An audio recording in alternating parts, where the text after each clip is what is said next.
So this is going to be a part two now. So me and my wonderful editing and filming techniques. So part two, we've got Outsiders number 3. I'm enjoying this comic. This is Outsiders in name only. It really is Planetary Volume version 2.0.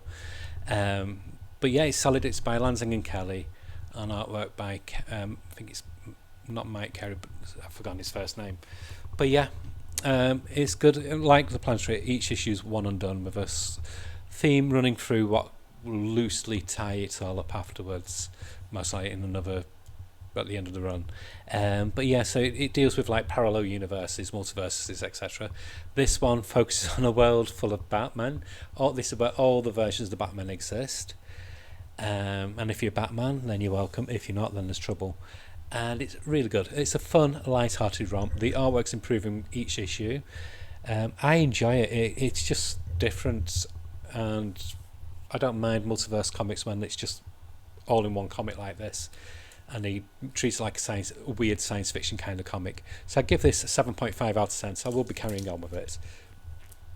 And then we have number 4. This ties into some of the old Authority lore. So this goes deep into the Sparks legacy, Jenny Sparks legacy. So there's still Millennium babies being born, and this focuses on one of them and how she affects the world. And I love the ending, how they tied this up under some really, really gorgeous artwork in here. Like I said, the artist is coming on with each issue. He's just stretching his artistic talent. So I would give this an 8 out of 10. Much better, much more enjoyable than the third one, and it moves them away completely from the Batman tie-ins. And then we have Transformers number 5. Really, really beautiful, fun action comic from Daniel Warren Johnson. Gorgeous cover, gorgeous interior. Really. He managed to balance action with heart. There's certain scenes where you go like, ooh, and you try to hold back a little tear.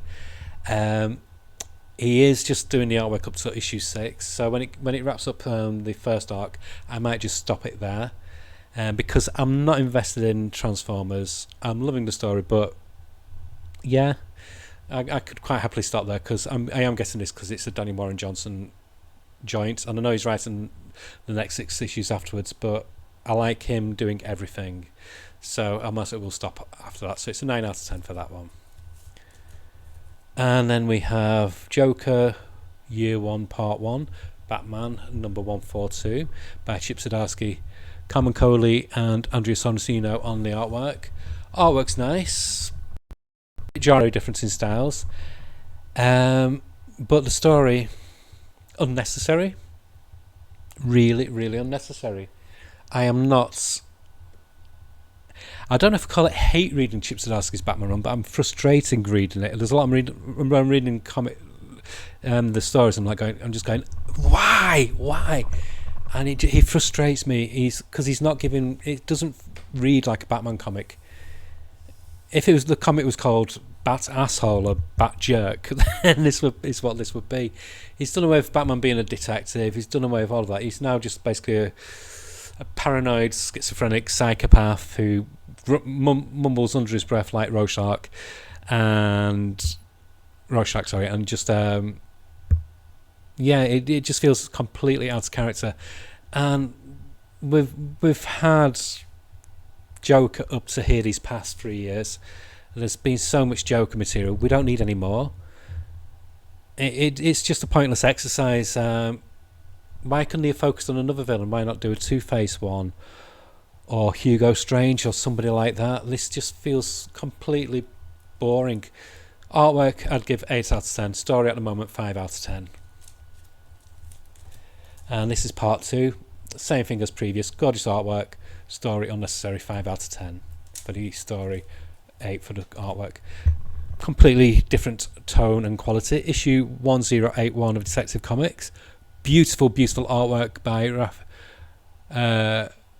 Federici, and the writing by Ramvi, as always, very poetic, very lyrical, and again, you realise that you're seeing the bigger picture now that it's coming to its final stage of the whole story, what he's created. and it's just really good. It's almost dreamlike in how he writes it, and yeah, but it's different, but it feels true to Batman. It does really focus on the detective side of him. There's no ridiculousness of travelling through time, losing his hand, etc., mumbling to himself all the time. No, not so. There's nothing like that. It's just a good, solid, mysterious, almost occultic Batman comic. And the backup strips have been so good as well. This one in this issue is by Dan Motters and Hayden Sherman, and it's as on par with the main story. Essential reading. I'm going to give it a 10 out of 10. Then we've got World Tree number 7. It's good. It's good. With this, because it's such a dense plot-wise story, I think the gap between book 1 to book 2, which this is book 2 now, has hurt it a bit, because there's a lot to catch up on to remember. But I soon got into the rhythm again, but it took about half of the issue to get back into the rhythm of it. But nice artwork, really nice, slightly futuristic, slightly noirish, slightly horror hybrid comic, and it's fun. And some of the characters you expected to be in for the long run aren't in in it anymore, and that was like shown earlier on. I don't want to give too much away, because I do recommend you, if you've not got the comic, do get the trade of the first book. But yeah, it's solid, 8 out of 10, and I'm sure it'll get higher marks the more I get into it. And then this comic just gets better and better each issue. This is The Penguin number 6 by Tom King. I think this is his best comic he's ever written. There's different artwork in it this time by Subic, taking over. I think he was the Riddler artist, if I remember rightly. But yeah, this is everything that Batman comics should be. This is basically Penguin Year 1. They don't bill it as that, but it is. It goes into his background, and it is fantastic. And unusually for a Tom King comic, no dialogue is wasted. There's not like this bloated text speech everywhere. All the dialogue is essential, and it's just perfect in how they do it.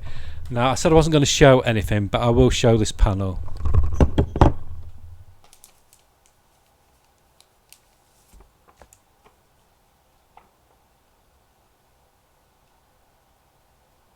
Bear with me.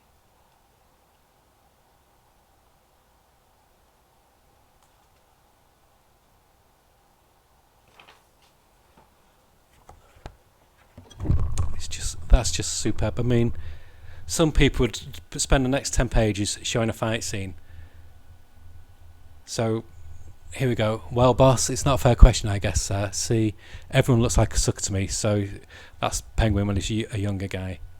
And his boss, it's Falco, and he says, "What the fuck?" Come on, it's swearing. What the fuck is that supposed to mean? And so Batman's behind him, like this ominous presence right behind him. So you know he's going to get twatted, basically. He's going to get beaten up. But they move on to the next scene after that. They don't elaborate any further on that, because they don't need to. And that is good storytelling. Looks like this is going to be 3 parts, because my memory on my phone is getting low again. So I'm going to stop it now, and I'll do the third part in a minute.